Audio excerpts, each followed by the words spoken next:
Phone ஃபுல்லாக தண்ணி ஏறி நீர்மூழ்கி கப்பல் முழுங்கும் போது எப்படி கொஞ்சம் கொஞ்சமாக உள்ளே இறங்குமா?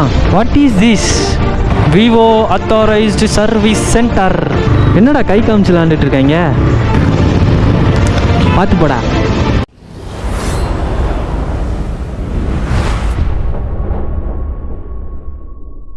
ஸோ நம்ம இன்றைக்கான வீடியோவில் என்ன பார்க்க போகிறீங்கன்னு பார்த்தீங்கன்னா, இதுதான் விவோ V27 ஃபோனுங்க. இந்த ஃபோன் வந்து என்ன ஆயிடுச்சுன்னு பார்த்தீங்கன்னா, ஃபுல்லாக மழையில் நனைஞ்சி கேமரா ஃபுல்லாக தண்ணி ஏறிடுச்சு.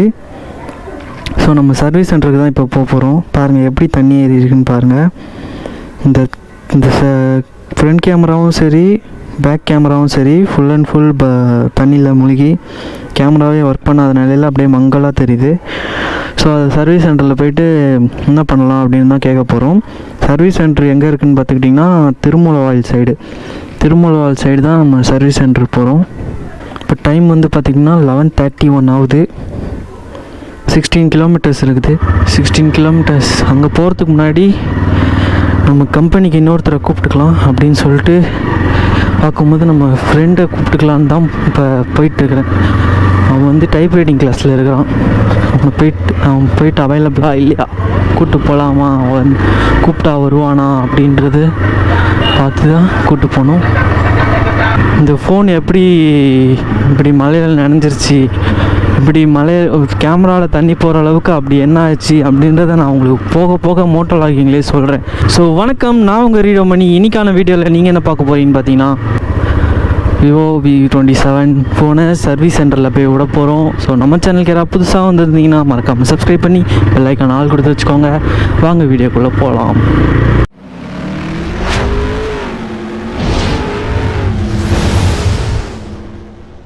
எப்படி தண்ணியில் நனைஞ்சிருச்சு அதான உங்கள் கேள்வியோ இல்லையோ, அதை நான் இங்கே இடத்துல சொல்லணுன்னு ஆசைப்பட்றேன்.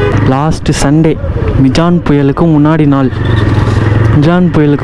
நாள் நைட்டு வந்து மிஜான் புயலுக்கு முன்னாடி நாள் நான் வேலைக்கு போயிருந்தேன். அதாவது நான் சொன்ன மாதிரி டெலிவரி ஜாப் வேலைக்கு போயிட்டு இருந்தேன்.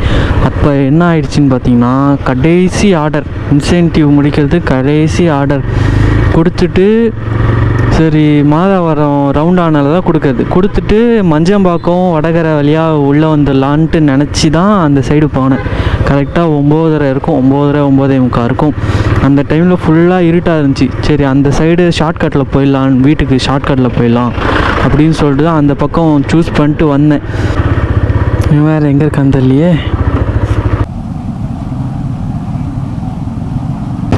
தான் வீட்டுக்கு போயிட்டு அவன் ஃபோன் எடுத்துகிட்டு இங்கே டைப் ரைட்டிங்லேருந்து அப்படியே அவனை அப்படியே பேக்கப் பண்ணி கூப்பிட்டு போயிட்டான். வீட்டுக்கு போனேன், யாரும் இல்லை, அதனால் பண்ணிட்டேன். சீக்கிரம் வாயண்டா.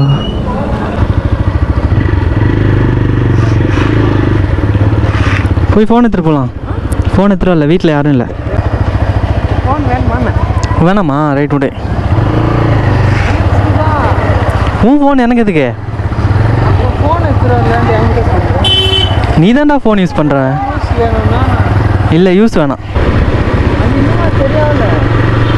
ஆமாண்டா, ஆமாம். சர்வீஸ் சென்டரு திருமூலவாயில், ரெண்டும் ஒரே இடம் தானே.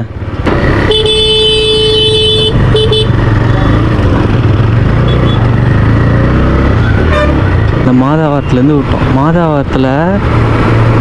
மாதாவரத்துலேருந்து சரி வீட்டுக்கு போயிடலாம், அந்த ஷார்ட்கட் வழியாக போயிடலான்ட்டு பிளான் பண்ணி தான் அந்த சைடு போனேன் டெலிவரி ஜாப்லேருந்து எண்டாவரத்துக்கு. ஏன்னா மாதாவரம் ரவுண்டானாக்கு வந்தால் சிட்டி உள்ளே வலிச்சிருவான் அப்படின்னு நினச்சிட்டு அது உள்ளே போனேன் ஷார்ட்கட்டில். ஆனால் ஷார்ட்கட்லேருந்தும் வலித்தான், அது வேறு விஷயம். நான் அதை அக்செப்ட் பண்ணிட்டு அப்படியே விட்டுட்டேன். ஷார்ட்கட்டில் போயிட்டே இருக்கும்போது என்னாச்சு தெரியுமாங்களா, ஷார்ட்கட்டில் போகும்போது நம்ம நார்மலாக டெலிவரி இருக்குது, ஆனால் ஃபோன் எடுக்கலை.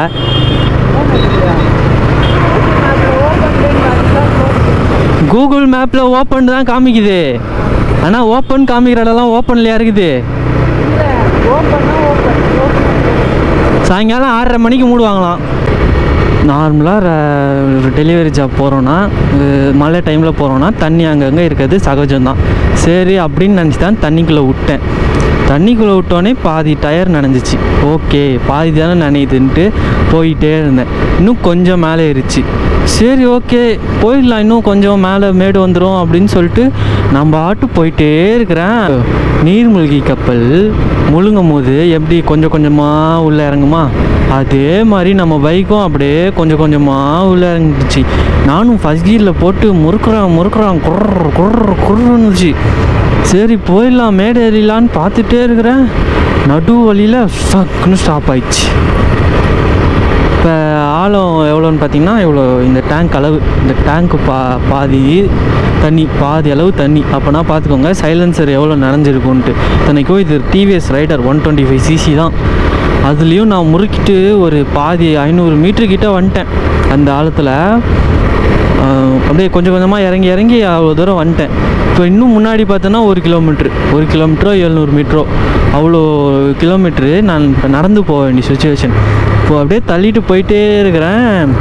இது ஆர்டரோட ஃபோன் வந்துச்சு. ஆர்டர் வந்து அட்டன் பண்ணலன்னா ஃபோன் வரும்.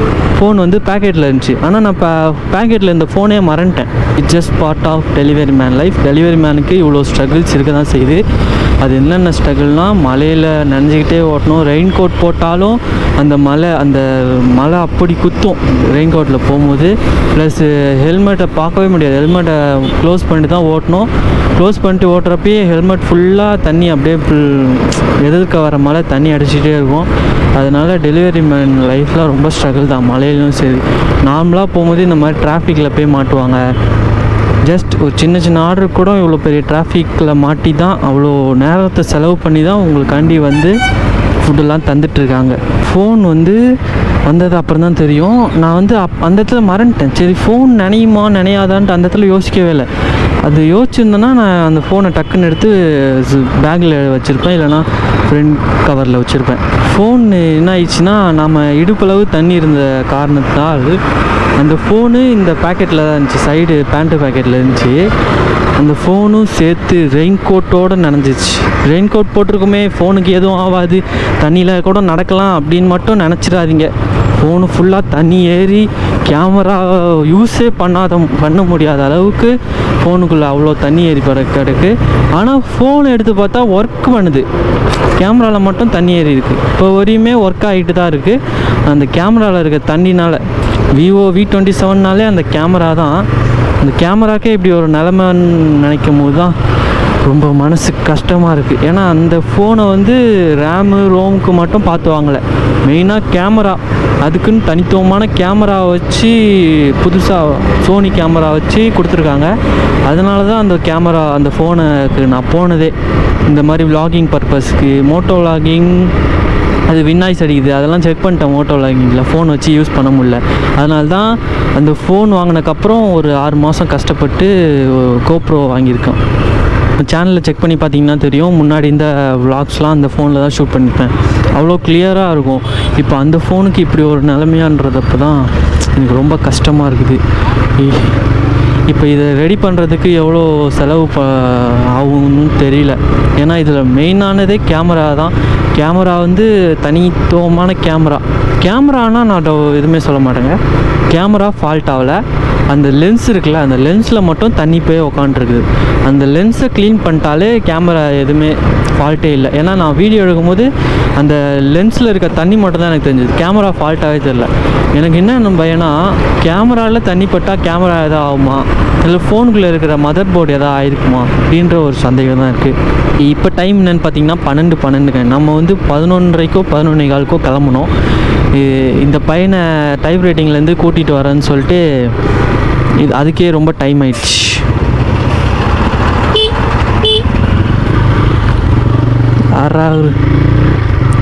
என்னடா கை காமிச்சு விளாண்டுட்டு இருக்காங்க? இந்த மாதிரி மாடை நடு ரோட்டில் அலைய விட்டு, அதே மாதிரி மாடு வளர்க்குறவங்களுக்கும் அந்த பொறுப்பு இருக்கணும். ஏன் சொல்கிறேன்னா, நீங்கள் தான் வெளியே விடுறீங்க, மாடையெல்லாம் வெளியே போகிறதில்ல. மாடுக்கு வெளியே போகணுன்ற ஆசை இருக்குதான், அது வெளியே போகும்போது நீங்களும் கூட போகணும். ஏன் அதுக்கு தானே மாடு வளர்க்குறீங்க. தான் நேத்திக்கு ராமேஸ்வரம் தனுஷ்கோடியில் இருந்தேன். அந்த அங்கே வீடியோஸே கவர் பண்ண முடியல, ஏன்னா என் ஃபோன் டேமேஜ்டு. ராமேஸ்வரம் போயிருந்தேன்ல, அங்கே அப்துல் கலாமோட மெமரபிள் தான் பார்த்துருந்தேன். ஃபோன் அளவு கிடையாது, பட் ஃப்ரீ என்ட்ரி, செம்ம. நீங்கள் என்ன படிச்சீங்க உள்ளே போயிட்டு சொல்லுங்கள்? உள்ளே படிக்கிறதுக்கு இல்லைங்க, அவர் செஞ்ச சாகசம், அவர் செஞ்ச கண்டுபிடிப்புலாம் வச்சுருந்தாங்க. அப்படியே அவரை மாதிரியே ஒரு சிலை புதுசாக செஞ்சு வச்சுருந்தாங்க. அப்படியே அவரை மாதிரியே இருந்துச்சு. அப்துல் கலாம் செஞ்ச ஃபஸ்ட் ராக்கெட்டு AE-01 ஒரு ராக்கெட்டு. அது ராக்கெட்டாக ஏவுகணைன்னு தெரில, பட் அது சின்னதாக இருந்துச்சு. அதோட இன்னும் பெருசாக A2 ஒன்று A02 AE-02 ஒன்று செஞ்சு வச்சுதான். அது அப்படியே பின்னாடி கார்டனில் வச்சுருந்தாங்க, பெருசாக இருந்துச்சு. தீபாவளிக்கு பற்ற வச்சா மேலே போய் டொம்முன்னு வெடிக்குமே, அதான் ராக்கெட். நல்லா வந்துட்டான் பாரு எனக்குன்ட்டு. ஃப்ளட்டு பற்றினா நினைக்கிறீங்க? ஃப்ளட்டா? இல்லை, ஃப்ளட்டே காணுமே. இந்த சைடில் இல்லைங்க, சென்னை சைடில் தான் இருக்குது. ஃப்ளட்டு வந்து முடிஞ்ச அளவு எல்லாத்தையும் ரெக்கவர், முடிஞ்ச அளவு, முழு அளவுன்னு சொல்ல முடியாது, முடிஞ்ச அளவு பாதி அளவு எல்லா மக்களையும் ரெக்கவர் பண்ணியிருக்காங்க. ஆல்மோஸ்ட் முடிஞ்சிருச்சுன்னு தானே சொல்கிறாங்க. அது முடிஞ்சிருச்சுங்க, பட் அந்த டைமில் மக்களுக்கு இந்த பதட்டத்தில் அவங்க அவ்வளோ இக்கட்டான சூழ்நிலையில் இருந்திருக்காங்க. அந்த நேரத்தில் தான் அவங்களுக்கு ஹெல்ப் தேவை. எல்லாம் முடிஞ்சு அவங்களே நடந்து வர மாதிரி இருக்கிற டைமில் போயிட்டு நான் ஹெல்ப் பண்ணுறேன், நீ ஹெல்ப் பண்ணுறேன்னு போய் நின்றா அவங்களுக்கு எப்படி இருக்கும்? அதாவது கதவு இருக்குது, ஒரு அளவு கதவு இருக்குது, அந்த கதவுக்கு பாதி அளவில் தண்ணி வந்திருக்கு, பாதி இல்லை முக்கால் அளவுக்கு தண்ணி வந்திருக்கு. அவங்களால எப்படி வெளியே வர முடியும்? நான் நியூஸில் பார்த்தேன். ஆனால் அவங்க வீடு கட்டினது தப்புன்னு சொல்லுவீங்க, கரெக்டு தான். ஆனால் அவங்களோட சுச்சுவேஷன், இது ஃபினான்சியல் ஸ்டேட்டஸ்க்கு அதை மட்டும் தான் பண்ண முடியும். அதுக்கப்புறம் அவங்கள பாதுகாக்க வேண்டியது கவர்மெண்ட்டோட வேலை. ஸோ இன்னும் 2 கிலோமீட்டர்ஸ் தான் இருக்குது. டீம் வந்து 12-24 Vivo authorised service centre Vivo ஷோரூமுக்கு வந்துருச்சுங்க. நான் இதுக்கப்புறம் உள்ளே விளாக் பண்ண மாட்டேன், ஏன்னா உள்ளே விளாக் பண்ணுற விட மாட்டாங்க. ஸோ அதனால்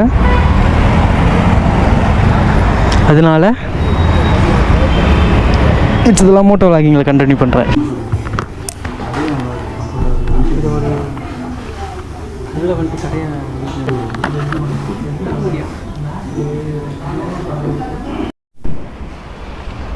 போகலாமாங்க?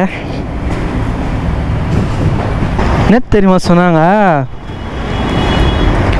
ஃபோனை செக் பண்ணிட்டு 5:30க்கு மேலே சொல்கிறோன்னு சொன்னாங்க. இந்த சைடு ஒரு வாட்டி வந்திருக்கேன் எனக்கு தெரிஞ்சு, பார்த்து போடா. சர்வீஸ் சென்டருக்கு போனேன், சர்வீஸ் சென்டர் வீடியோ பார்த்துருப்பீங்க. சர்வீஸ் சென்டர் செம்ம ப்ரீமியமாக இருக்குது. விவோ சர்வீஸ் சென்டர் செம்ம ப்ரீமியமாக இருக்குது. இது வரைக்கும் நான் விவோ சர்வீஸ் சென்டர் போனதில்லை, இதுதான் ஃபஸ்ட் டைமு. எல்லா விவோ சென்டரும் இப்படி தான் இருக்கா அப்படின்னு கேட்டால் தெரியாது. ஆனால் நான் பார்த்து ஃபஸ்ட்டு விசிட் பண்ண சர்வீஸ் சென்டர் செம்ம ப்ரீமியமாக இருக்குது. உட்காந்துருக்கிற சோஃபா ஆகட்டும், போட்டிருக்க ஏசி ஆகட்டும். சில சர்வீஸ் சென்டரில் ஏசி இருக்கும், பட் ஆனால் போட மாட்டாங்க. ஆனால் இவங்க அப்படி இல்லை, ஒரு 2 ஏசி இருந்துச்சுன்னா ஒரு ஏசி ஆன் பண்ணி வைக்கிறாங்க. அந்த மாதிரியான சர்வீஸ் சென்ட்ரு நல்லா ரெஸ்பான்ஸ் பண்ணாங்க. ப்ளஸ் அவங்க சர்வீஸ் பண்ண பிறகு தான் அவங்களோட சர்வீஸ் ரேட்டிங் என்னன்னு சொல்கிறேன் நான். ஏன்னா அதில் ரொம்ப பெரிய பிரச்சனை மாதிரி எனக்கு தெரியல. என்னென்னா கேமராவுக்கு வெளியே தான் தண்ணி இருக்குது, இந்த லென்ஸில் தண்ணி ஒட்டிகிட்டு இருக்குது. அப்புறம் ஃப்ரண்ட் கேமராலேயும் தண்ணி இருக்குது. அவங்க என்ன சொல்கிறாங்கன்னா, கேமரா வந்து உங்களுக்கு மேலே வரையும் தண்ணி இருக்கனால தான் கேமரா வரையும் தண்ணி காட்டுது. மதர் போர்டெலாம் செக் பண்ணிவிட்டு உங்களுக்கு சாயங்காலமாக ஈவினிங்குள்ளே காண்டாக்ட் பண்ணுவாங்க அப்படின்னு சொன்னாங்க. இந்த கதையை ஃபில் பண்ணனானே தெரில. இடுப்பளவு தண்ணி வந்தனால ஃபோன் நனைஞ்சி வீணாக போயிடுச்சு. அவ்வளோதான் எண்டிங்கே. இங்கே ஒரு தண்ணி இருக்குது. What is this? செம்மையாக இருக்குது. இது புழலோட கனெக்டரா? பாடுறா, இந்த ரோட்டில் தான் அன்றைக்கி போனேன் நான். ஒரு நாள் ஆர்டர் கொடுக்க இந்த ரோட்டில் ஃபுல்லாக எண்டுக்கு போயிட்டேன். எண்டுக்கு போனால் அவன் அந்த சைடு எண்ட்லேருந்து இன்சைடு ஏன் ப்ரோ வந்தீங்க, சுற்றிட்டு வாங்க ப்ரோ அப்படின்னா. இது ரோட் பிளாக்கிங்.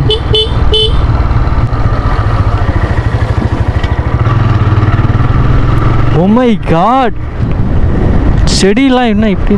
நான் இந்த புயல் வரத்துக்கு முன்னாடி மரம்லாம் இப்படி பார்த்தேன், இப்போ பார்த்தா இப்படி இருக்குது. ரோல் சாப்பிட்லாமா?